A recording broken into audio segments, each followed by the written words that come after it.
Ya, jadi selanjutnya adalah materi tentang alat transportasi fluida. Apa itu fluida?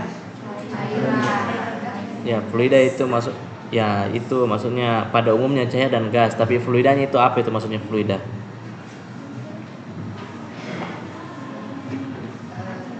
Apa? Fluida mengalir, yang bisa mengalir, bahan yang bisa mengalir. Jadi peralatan transportasi bahan untuk cair dan gas itu biasanya dia tergabung dalam suatu sistem perpipaan. Cuma sistem perpipaan itu kompleks. Nah, mari kita bahas. Alat transportasi fluida, baik itu cair dan gas, berupa sistem perpipaan yang sistem itu terdiri dari pertama ada fitting. Bagaimana itu fitting? Jadi kalau ada dia kayak sambungan untuk menyambungkan antara A dengan B di fit. Di fit. Nah, di fitting ya, sambungan. Kemudian ada flank. Jadi flank ini yang memperkuat sambungan tersebut. Kemudian ada penyangga pipa ya, kalau pipanya tidak langsung sandar di bumi, atau kalaupun langsung sandar di bumi kan takutnya dia bergerak maka harus ada penyangganya. Kalau dia tidak bersandar langsung di bumi, dia di atas, berarti dia harus ada penyangganya. Masa dia mau melayang? Nah, kemudian ada pipa. Ya, pipa yang tentu paling mendominasi di sini. Kemudian ada katup. Ya, kalau mau diputus alirannya, mau dibuka alirannya, mau dibuka setengah, seperdua, sepertiga, seperempat dan seterusnya pakai katup. Kemudian ada nozzle. Nah, nozzle ini untuk mengeluarkan cairan tapi mau dikasih beda karakteristiknya. Atau mau di spray kah, mau di jet kah, mau di bagaimana, itu nozzle. Kemudian ada instrumentasi pengukur, measurement instrumentation. Nah, pengukur temperatur kadang dipasang di sistem perpipaan. Pengukur tekanan kadang juga dipasang di sistem perpipaan. Laju aliran massa, flow rate dipasang juga. Level ketinggian dipasang juga di sistem perpipaan. Nah, jadi sistem perpipaan dapat ditemukan di hampir semua industri. Bahkan bisa jadi dia paling mendominasi. Dari sistem pipa tunggal sederhana sampai sistem bercabang yang sangat kompleks. Apalagi misalnya sistem distribusi air bersih. Wah, ini betul-betul ahlinya sistem perpipaan ini. Pada gedung, kota, mau pengangkutan minyak dari sumur ke tandon atau tangki penyimpanan. Sistem distribusi udara pendingin pada suatu gedung, sistem distribusi uap pada proses pengeringan dan lain sebagainya. Ada juga beberapa daerah kalau memang dia full menggunakan gas, tidak usah lagi orang beli tabung-tabung gas, dia pakai sistem perpipaan. Misalnya dalam satu lokasi, semua lokasi itu mau pakai bahan memasak dari gas, dia sisa sistem perpipaan. Jadi kayak PDAM, ada meterannya berapa yang dia pakai gas dan sebagainya. Ada pipanya masing-masing masuk ke rumah.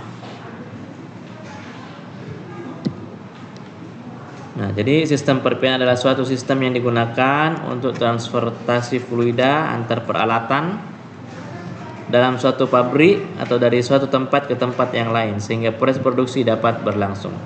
Nah, di dunia industri itu biasanya dikenal beberapa istilah. Biasanya dia katakan piping atau pipeline. Nah, piping adalah sistem perpipaan di suatu plant sebagai fasilitas untuk mengantarkan fluida antara suatu peralatan ke peralatan lainnya untuk melewati proses-proses tertentu. Piping tidak akan keluar dari satu wilayah plant, sedangkan kalau pipeline berarti bisa jadi dia antar satu plant ke plant lainnya. Contoh misalnya Tonasa ada itu namanya itu line 1, 2, Tonasa 1 tidak beroperasi, Tonasa 2, 3, Tonasa 4, Tonasa 5, Tonasa 6. Itu maksudnya line-lainnya, ada line-nya. Pabrik coklat Mars misalnya dia punya 2 line. Kadang line 1 yang jalan, kadang line 2 yang jalan. Kalau banyak permintaan dua-duanya jalan. Seperti itu toh. Nah, kalau pipa itu terhubung antara line 1 line 2 berarti dia pipeline. Tapi kalau dia hanya untuk satu line, fokus kepada satu jalur, berarti dia piping saja. Itu membedakannya.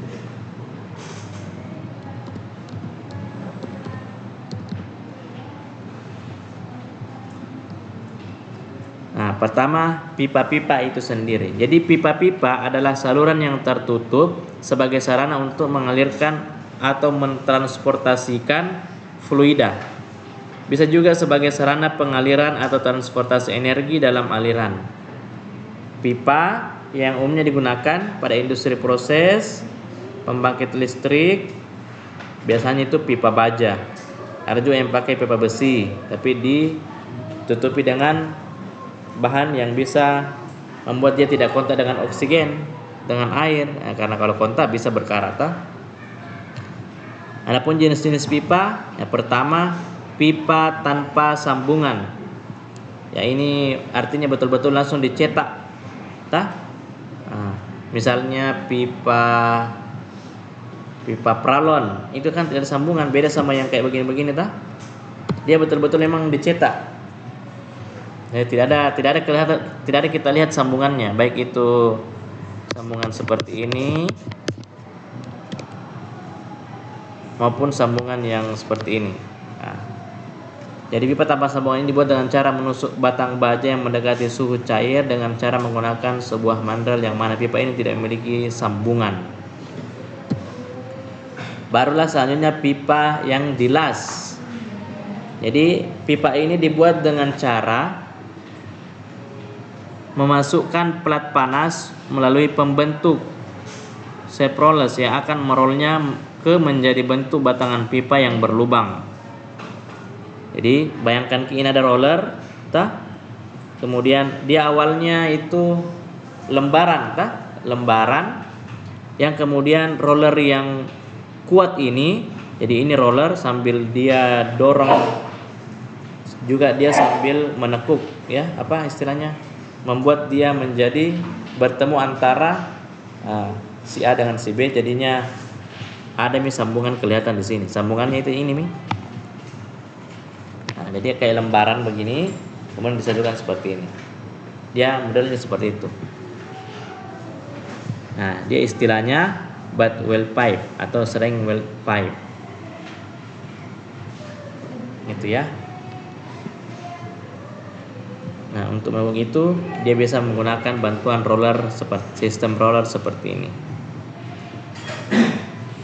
Shape roller, saya istilahnya ini shape rollers. Kemudian ada pipa las. Ya, kita bayangkan ini adalah lembaran bahannya. Lembaran bahan itu kemudian dibentuk seperti ini, kemudian dipertemukan ini dengan ini, ini dengan ini. Maka dia bentuk sambungannya jadinya begini nanti. Kelihatan di sini. Jadi seperti uliran nanti ketemu Ya, bisa jadi bayangkan itu. Kalau ini kan simple begini langsung, terus pertemuan ini dilas. Sudah, makanya kalau bahasa Indonesia kita katakan pipa dilas karena setelah dipertemukan ya bisa dilas. Kemudian kalau yang ini dibentuk seperti uliran baru dipertemukan ulirannya. Makanya ada yang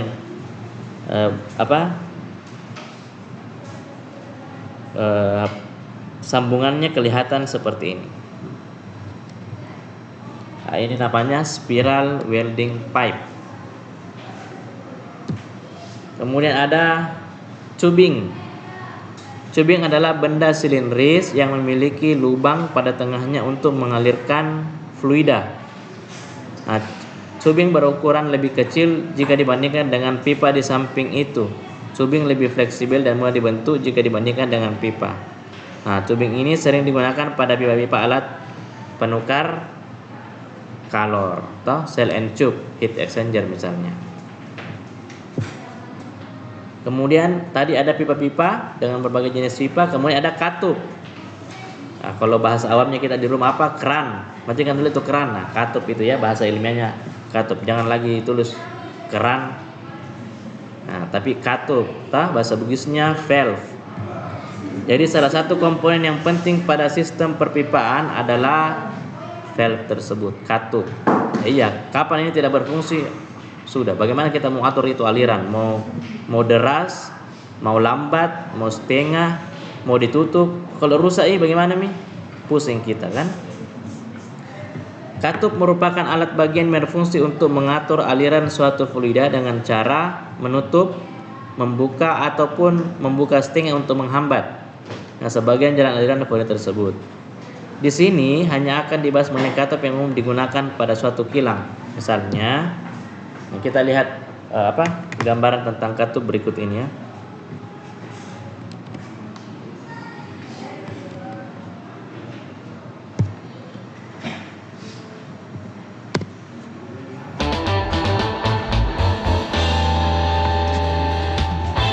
Valve atau katup adalah sebuah perangkat yang mengatur, mengarahkan, atau mengontrol aliran dari suatu cairan, gas, atau padatan terfluidasi dengan membuka, menutup, atau menutup sebagian dari jalan alirannya. Valve katup dalam kehidupan sehari-hari paling nyata adalah pada pipa air, seperti keran untuk air. Katup memainkan peran penting dalam aplikasi industri, mulai dari transportasi air minum juga untuk mengontrol pengopian di mesin roket. Valve atau katup dapat dioperasikan secara manual, baik oleh pegangan, ruas pedal, dan lain-lain, dan secara otomatis dengan menggunakan prinsip perubahan aliran tekanan, suhu, dan lain-lain. Perubahan ini dapat mempengaruhi diafragma, pegas, atau piston yang pada gilirannya mengaktifkan katup secara otomatis. Macam-macam valve atau katup yang sering digunakan adalah sebagai berikut. 1. Rising steam gate valve. Rising steam gate valve jika dioperasikan, head valve akan naik dan steam juga akan naik. Rising steam gate valve digunakan untuk tekanan yang tidak terlalu tinggi dan tidak cocok untuk putaran. 2. Non-rising steam gate valve. Non-rising steam gate valve ini. Jadi kalau kita lihat itu banyak sekali itu jenis-jenisnya itu katup. Kalau kita lihat ada yang ini, maksudnya itu kan kita tidak tahu tuh, kita cuma lihat bahan yang dipegang saja, alat yang dipegangnya, bagian yang dipegang, kita tidak tahu bagaimana prinsip kerjanya. Nah, seperti inilah prinsip kerjanya. Yang mulai dari tadi yang pertama, Diafragma, pegas, atau piston yang pada gilirannya mengaktifkan katup secara otomatis. Macam-macam valve misalnya ini ya. Yang sering digunakan adalah sebagai berikut.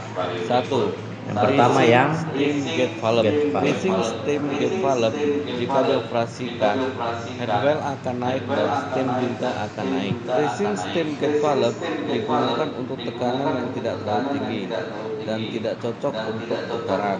2. Non-rising steam gate valve. Non-rising steam gate valve ini jika dioperasikan, head valve tetap dan steam juga tetap. Non-rising steam gate valve ini juga cocok digunakan untuk tekanan yang tidak terlalu tinggi dan tidak cocok untuk putaran. Outside screw dan yoke gate valve. Outside screw dan yoke gate valve sangat cocok digunakan untuk high pressure. Biasanya digunakan untuk pelimpahan minyak, medan yang tinggi, temperatur yang tinggi, karena steam naik dan turun bisa dijadikan sebagai penanda. 2. Globe valve. Ada 3 jenis desain utama bentuk tubuh globe valve. Z body design adalah tipe yang paling umum yang sering kali dipakai dengan diafragma berbentuk Z. Posisi dudukan disk horizontal dan penggerakan batang disk tegak lurus terhadap suluk pipa atau dudukan disk. Bentuknya yang simetris memudahkan untuk pembuatan, instalasi maupun perbaikannya. Y body design adalah sebuah alternatif untuk head pressure drop. Posisi dudukan disk dan batang atau stem bersudut 45 derajat dari arah aliran fluidanya. Jenis ini sangat cocok untuk tekanan tinggi. Angel body design adalah modifikasi dasar dari Z valve. Jenis ini digunakan untuk mentransfer aliran dari vertikal ke horizontal. Ball valve. Ball valve adalah sebuah valve atau ini yang paling banyak di perumahan ya. Aliran berbentuk disk bulat. Bola itu memiliki lubang yang berada di tengah. Jadi dia kayak begini. Lubang tersebut segaris lurus atau sejalan dengan kedua ujung valve atau katup, maka aliran akan terjadi. Tetapi ketika katup tertutup, posisi lubang berada tegak lurus terhadap ujung katup, maka aliran akan terhalang atau tertutup. Ball valve banyak digunakan karena kemudahannya dalam perbaikan dan kemampuan untuk menahan tekanan pada suhu tinggi. Jadi yang banyak digunakan di perumahan namanya ball Valve valve ya. dapat menahan tekanan hingga 10.000 PSI dan dengan temperatur sekitar 200 derajat Celcius. Butterfly valve adalah Ya alat bisa yang jadi juga dapat di rumah ini. digunakan untuk mengisolasi atau mengatur aliran. Mekanisme penutupan pengambilan bentuk sebuah disk. Sistem pengoperasiannya mirip dengan ball valve yang memungkinkan cepat untuk menutup. Butterfly valve umumnya disukai karena harganya lebih murah dibandingkan dengan valve jenis lain. Desain valve-nya lebih ringan dalam berat dibandingkan jenis-jenis valve yang lain. Biaya pemeliharaannya biasanya pun lebih rendah karena jenis bagian yang bergerak minimum. Butterfly valve sangat cocok untuk penanganan arus besar cairan atau gas pada tekanan yang relatif rendah dan untuk penanganan slurries atau cairan padatan tersuspensi dengan jumlah besar. Check valve adalah alat yang digunakan untuk membuat aliran fluida hanya mengalir ke satu arah saja atau agar tidak terjadi reverse flow atau backflow. Ada beberapa jenis check valve. 1. Swing check valve. Check valve tipe ini terdiri atas sebuah disk seukuran dengan pipa yang digunakan dan dirancang menggantung pada poros atau hang-in. Apabila terjadi aliran maju atau forward flow, maka disk akan terdorong oleh tekanan sehingga terbuka dan fluida dapat mengalir menuju saluran outlet. Sedangkan apabila terjadi aliran balik atau reverse flow, tekanan fluida akan mendorong disk menutup rapat sehingga tidak ada fluida yang mengalir. Semakin tinggi tekanan balik, semakin rapat disk terpasang pada dudukannya. Lift check valve. Lift check valve ini biasa digunakan untuk fluida steam, gas, maupun liquid yang punya flow yang tinggi. Port inlet dan outlet dipisahkan oleh sebuah clutch berbentuk kerucut yang terletak pada sebuah dudukan, umumnya berbahan logam. Ketika terjadi forward flow, clutch akan terdorong oleh tekanan cairan sehingga lepas dari dudukannya dan fluida akan mengalir ke saluran outlet. Sedangkan apabila terjadi reverse flow, tekan fluida justru akan menempatkan clutch pada dudukannya. Semakin besar tekanan, semakin rapat pula posisi clutch pada dudukannya, sehingga fluida tidak dapat mengalir kembali. Bahan dari dudukan clutch adalah logam.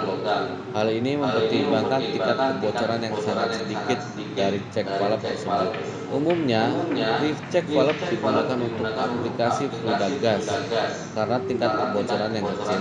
Penggunaan check valve tipe lift ini di industri adalah untuk mencegah aliran balik kondensat ke steam trap yang dapat menyebabkan terjadinya korosi pada turbin uap. Backwater check valve. Backwater check valve banyak digunakan untuk sistem pembuangan air bawah tanah yang mencegah terjadinya aliran balik dari saluran pembuangan saat terjadi banjir. Saat banjir, saluran pembuangan akan penuh dan bertekanan tinggi sehingga memungkinkan terjadinya aliran balik. Dengan menggunakan backwater valve, hal ini dapat diatasi dengan baik. Swing type wafer check valve.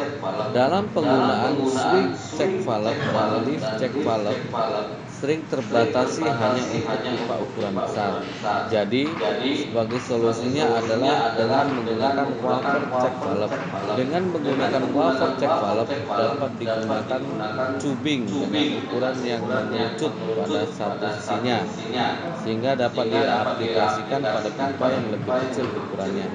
Safety valve. Safety valve adalah jenis valve yang mekanismenya secara otomatis melepaskan zat dari boiler, bejana tekan, atau suatu sistem ketika tekanan atau temperatur melebihi batas yang ditetapkan.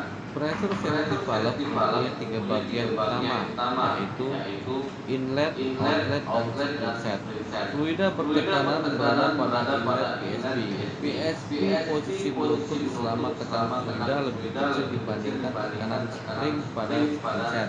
Sebaliknya, jika tekanan fluida lebih tinggi dibandingkan tekanan spring set, maka spring set akan bergerak naik dan membuka katup yang akan membuang tekanan melalui outlet sampai tekanan fluida maksimal sama dengan tekanan spring set. Jadi itu ya gambaran beberapa jenis katup. Nah,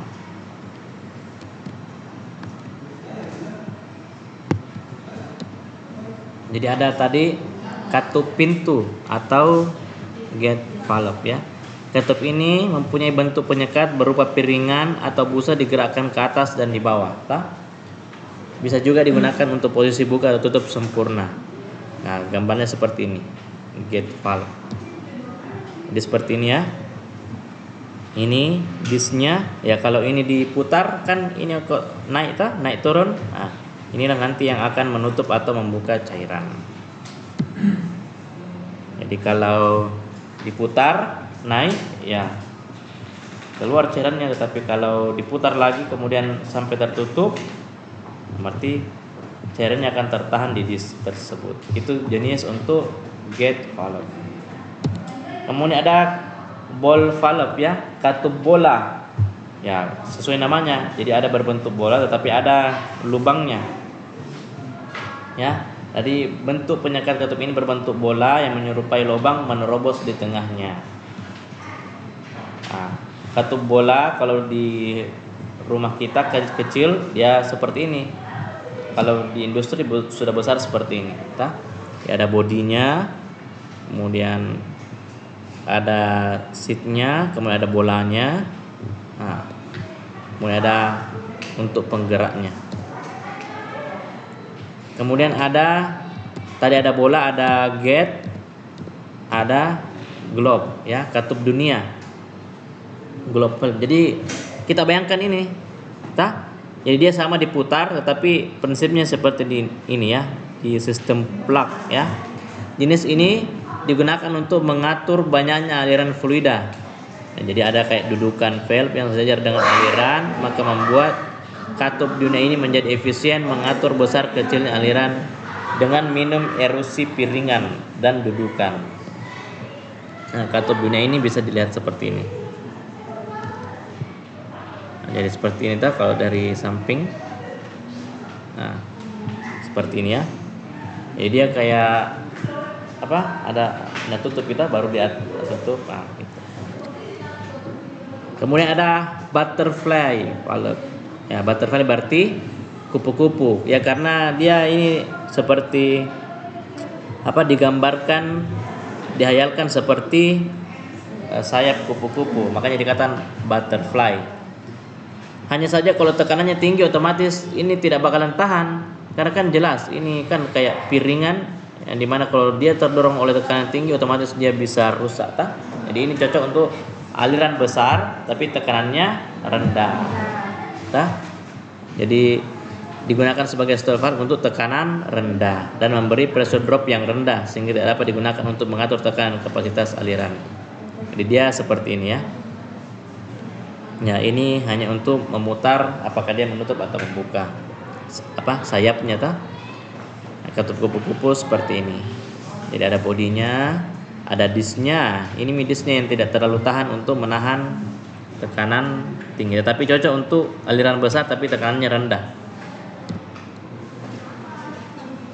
Kemudian ada check valve.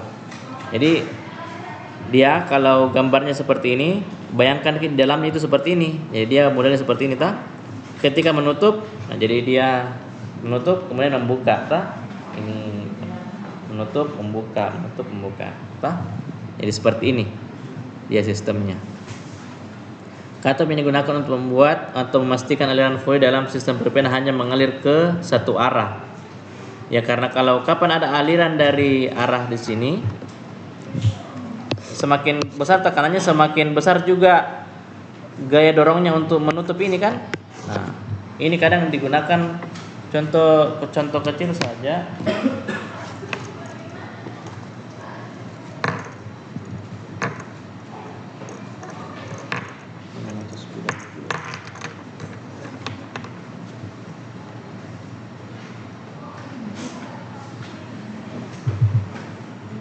Nah, misalnya ini ada sumber air dari pump, kemudian ada sumur, sungai, sama-sama dipompa naik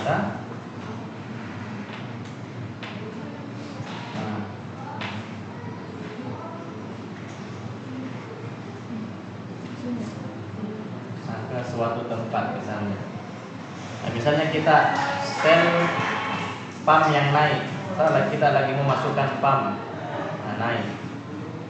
Bayangkan nih kalau tidak ada di sini cek valve, dia turun ke sumur ya. Ini juga pergi ke sungai kan?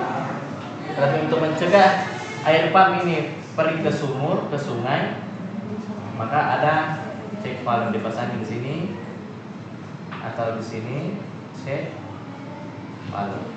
Nah, sehingga betul-betul dia hanya naik ke atas. Karena kalau tidak ada cek valve, air pump tidak bakalan naik, tetapi malah pergi ke sumur, malah pergi ke sungai. Nah, seperti itu aplikasinya. Itu banyak juga digunakan industri itu. Nah, karena bisa jadi kalau untuk cuci-cuci dia menggunakan air apa, terus untuk pelarutnya beda lagi airnya yang digunakan, atau untuk pelarut, untuk ini beda-beda jenis airnya. Nah, sehingga dia butuh cek valve untuk mencegah adanya aliran balik atau reverse flow atau back flow. Nah, cek valve yang model ini juga bisa. Jadi dia ini, nah dia kayak begini. Dia terbuka, kalau ada aliran ke sini otomatis ini terbuka kan. Nah, tapi kalau ada aliran balik justru dorong ini tuh tertutup. Nah.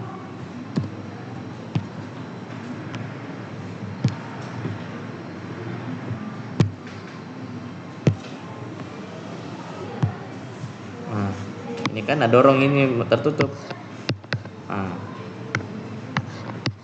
Nah, sehingga tutup seperti ini Ini sama-sama cek valve. Nah, ada juga yang sistem seperti ini. Ini sampai ada 3 dia Nah, dorong ini. Dia akan mendorong ini atau kalau menutup. Ada juga yang sistem bola seperti ini. Ada bola, ya kalau alirannya ke sini berarti bolanya dorong naik ke sini kan? Nah, makanya airnya bisa ke sini. Tapi sebaliknya kalau ada aliran ke sini, dia bahkan semakin menutup aliran karena bola itu akan menutup saluran yang ada.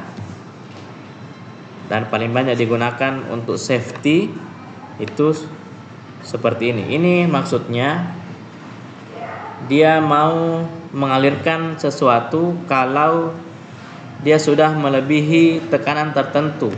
Jadi misalnya spring tadi tajuk spring per ini sudah dirancang untuk dia bisa terbuka ketika tekanan misalnya sekian atm, X atm.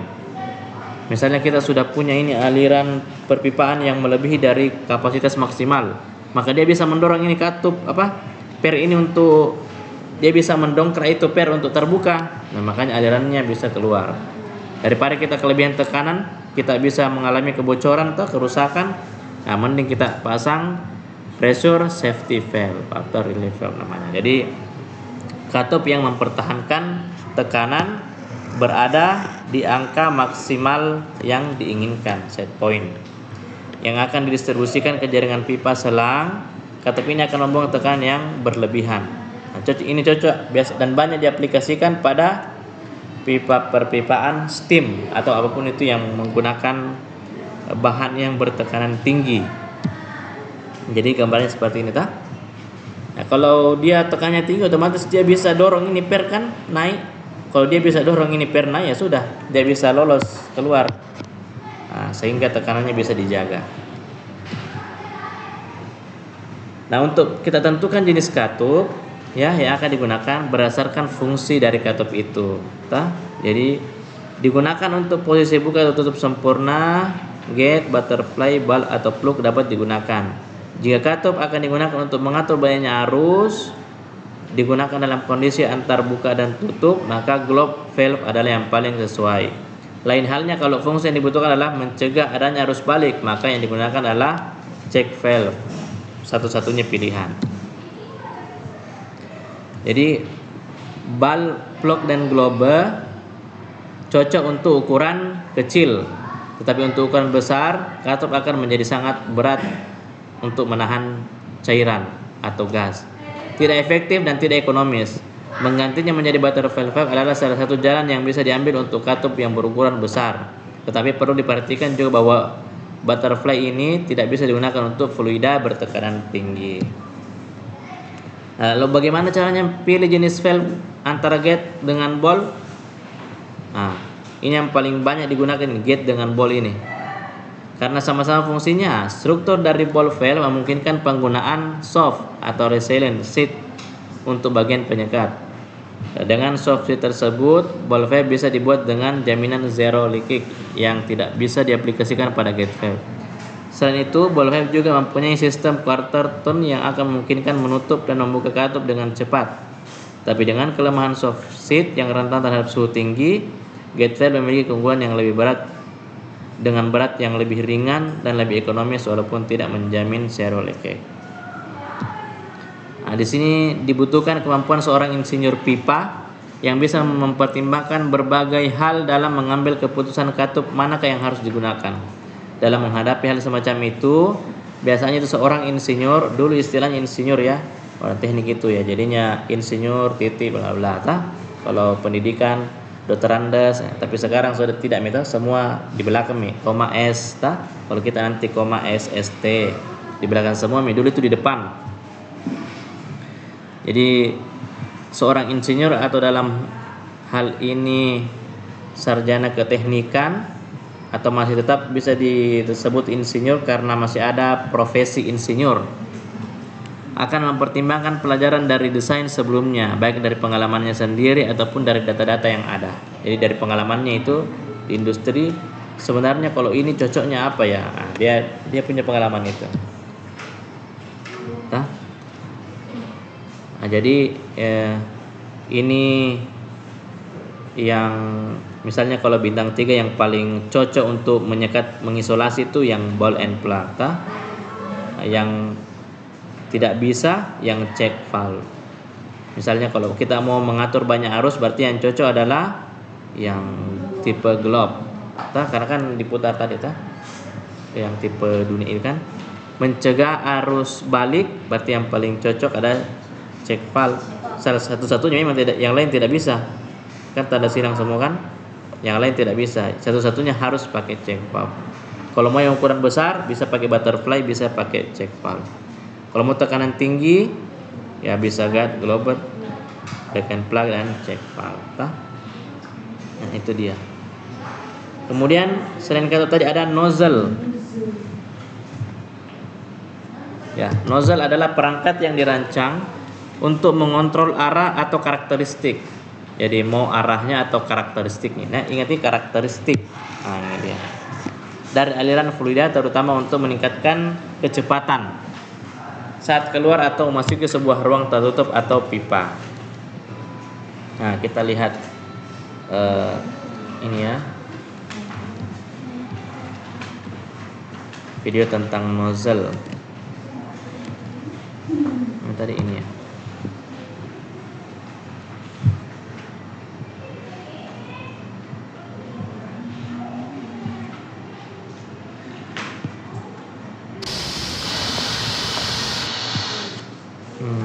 Gimana dulu ya? Macam nozzle dulu ya.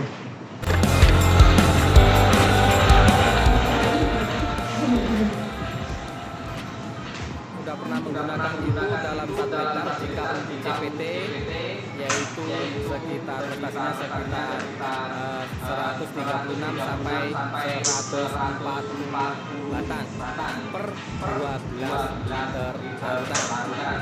Ini yang kita gunakan nozzle VLV Blackcon 32. Ini menggunakan Juga seperti ini. menyerupai dengan VLV tadi. Kalau nozzle yang ini murah. Seperti ini tembakannya. Jadi kayak ini nozzle-nya, nah ini nozzle-nya. Ini karakteristik cairannya. Hanya melingkar, tapi tengahnya seperti ini tembakannya. Untuk nozzle triple PL5 dengan SLV 1.1, ini tembakannya. Ini sangat boros terhadap air. Ini rekomendasi untuk aplikasi blanket ataupun total. Dan juga bagi yang sudah profesional. Dan pastikan jika menggunakan nozzle ini APD harus lengkap. Oke, ini sekarang kita menggunakan nozzle lubang 5 tetap dengan supplier SRV V1.1 seperti ini. Setelah menggunakan nozzle 5 ini sangat boros dan kita rekomendasikan bagi yang betul-betul sudah profesional, bahasa gaulnya yang memiliki karir sudah tingkat jiwa, menggunakan nozzle kuning, nozzle pink lubang 5 ini cocok untuk aplikasi POC maupun DPT ataupun tersorot total dengan populasi dan vegetasi guna yang sangat tebal. Namun sebelumnya pastikan bahwa APD Anda lengkap dan sesuai dengan standar. Ini sekarang kita uji coba menggunakan nozzle standar Van Solo 447. Ini yang paling sering kami gunakan untuk aplikasi herbisida. Perhatikan sudut kembang daripada nozzle ini ketika menggunakan SRV 1.1. Perhatikan sudut kembangnya, ini akan meningkatkan efektivitas dan juga efisiensi waktu karena sudut kembang lebih kurang 90 derajat agar. Oke, ini menggunakan nozzle polyjet warna merah. Sudut kembangnya hampir 180 derajat. Akan tetapi kelemahannya pada ujung-ujungnya terlihat kasar. Dan juga ini kalau tidak profesional akan susah karena posisi nozzle yang tidak biasa. Oke, ini sekarang kita menggunakan nozzle polyjet warna biru. Perhatikan jarak kembangnya, derajat kembangnya lebih kurang 9 derajat. Ini cocok untuk aplikasi blanket pada herbisida paraquat dan juga rumah yang masih semak. Oke, ini kita menggunakan nozzle kuningan di setel halus. Ini cocok untuk aplikasi glifosat. Ini juga di dalamnya kosong. Di dalam lingkaran kosong beda dengan BLV tadi. Oke, pelankan suara stabil. Pelankan dulu. Ya, pelankan. Ini kalau radikal lain suaranya ya. Oke, sekitar stabil. Berapa persen dulu? 70. Oke, ini jarak tembak antara 7 meter lebih kurang menggunakan nozzle kuningan. Oke, ganti dengan nozzle. Oke, ini kita menggunakan nozzle safety lubang 5 akan tetapi di setel jarak jauh bukan lubang. Jarak tembak antara 6 hingga 7 meter. Oke, sekarang kita setel halus Om. Oke, ini nozzle safety lubang 5 tadi kita setel halus jarak tembak seperti itu. Ini cocok untuk aplikasi POC dan juga CPT. Tidak cocok untuk herbisida karena volume semprot akan tinggi. Ini yang safety lubang 5. Oke Om, sekarang ganti yang safety lubang 8. Oke, ini menggunakan nozzle safety lubang 8 warna kuning ini tembakannya. Ini juga rekomendasi untuk aplikasi POC maupun CPT, zat pengatur tubuh maupun organik cair. Tidak rekomendasi untuk aplikasi herbisida karena akan meningkatkan paparan residu. Oke, ini kita menggunakan sangat bagus. Jadi itu ya. Jadi ada yang model seperti ini. Tepat. Oke, ini adalah uji coba. Ini hanya menggunakan Ada yang model seperti ini.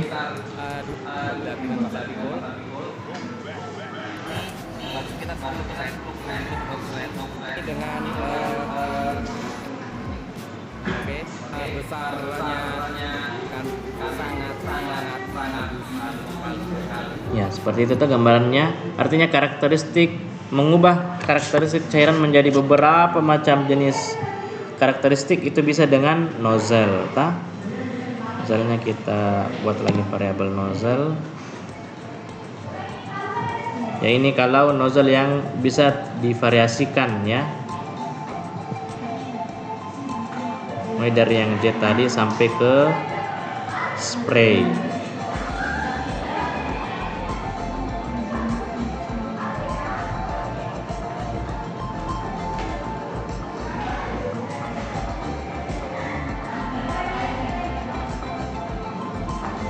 Ini namanya variabel nozzle kan, karena kan bisa divariasikan, makanya dikatakan variabel nozzle. Kemudian macam-macam nozzle, muncul tadi ya. Ini.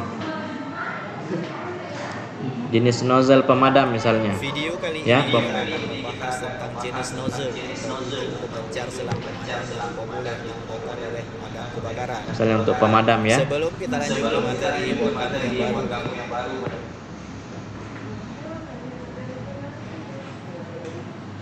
Ya.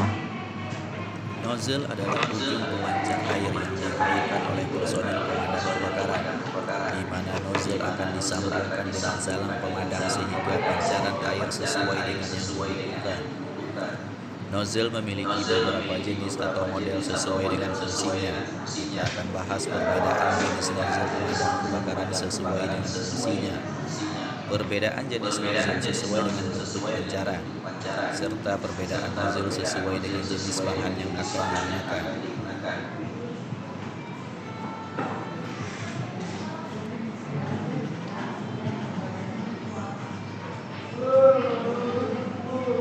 Ini yang biasa kita lihat toh, yang model seperti ini, yang umum, yang banyak. Akan menjadi dua macam. Yang pertama adalah plain nozzle. Namanya plain nozzle. Hanya memancarkan satu jenis pancaran yang berbentuk solid, sehingga memiliki tekanan pancaran air yang luar biasa. Jenis plain nozzle ini biasanya digunakan pada hidran. Yang kedua adalah variabel nozzle, yaitu nozzle yang bisa memancarkan dua jenis pancaran air, yaitu solid dan spray sesuai kebutuhan. Variabel nozzle ini umumnya digunakan oleh personel pemadam kebakaran dalam setiap operasi pemadaman.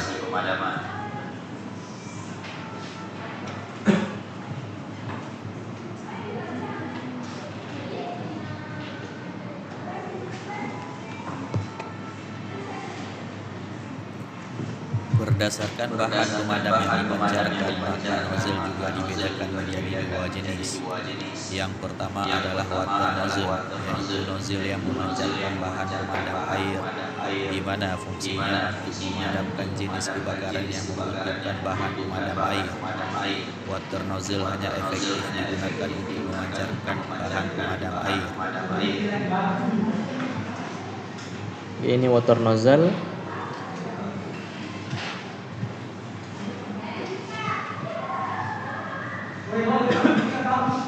Yang kedua adalah foam nozzle, Jadi ada foam. memancarkan bahan pemadam berupa busa.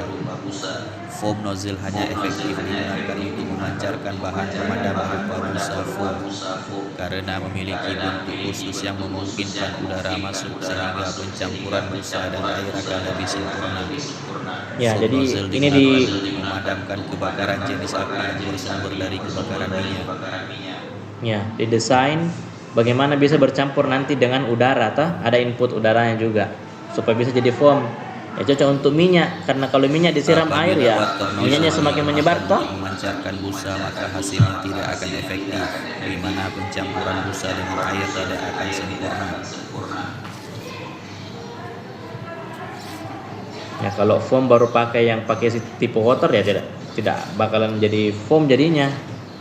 Bisa jadi foam tapi sedikit, tidak maksimal. Apabila foam nozzle digunakan untuk memancarkan air juga tidak akan sempurna, di mana tekanan air yang dihasilkan tidak maksimal. Iya, karena dia ada campuran udara lagi, jadinya mengurangi tekanan. Demikianlah perbedaan beberapa jenis nozzle yang ada dan sering dijumpai saat ini. Personel pemadam kebakaran akan menggunakan jenis nozzle sesuai kebutuhan dan jenis kebakaran yang akan dihadapi.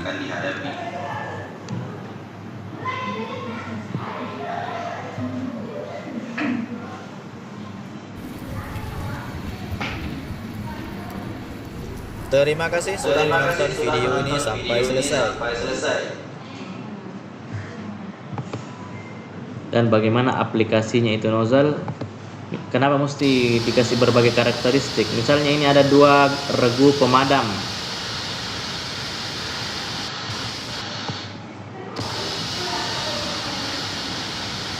Nah, ada pemadam yang bertugas spray, ada yang bertugas untuk jet. Nah, jadi awalnya dia maju itu spray dulu sama-sama, supaya spray itu untuk melindungi diri mereka sendiri dulu toh. Jadi 2 regu sama-sama spray dulu, mendekat. Nanti 1 regu untuk spray untuk melindungi tim, 1 untuk jet untuk memadamkan api. Nah, jadi ada regu spray, ada regu jet. Nah, seperti itu teknik pemadaman kalau kita mau dekati itu titik api supaya cepat. Nah, jadi ini yang jet itu yang di sebelahnya tim, ini yang untuk melindungi tim.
Nah, seperti itulah jenis aplikasi ini lah. Oke. Kita nanti lanjutkan minggu depan karena waktunya sudah lewat ini.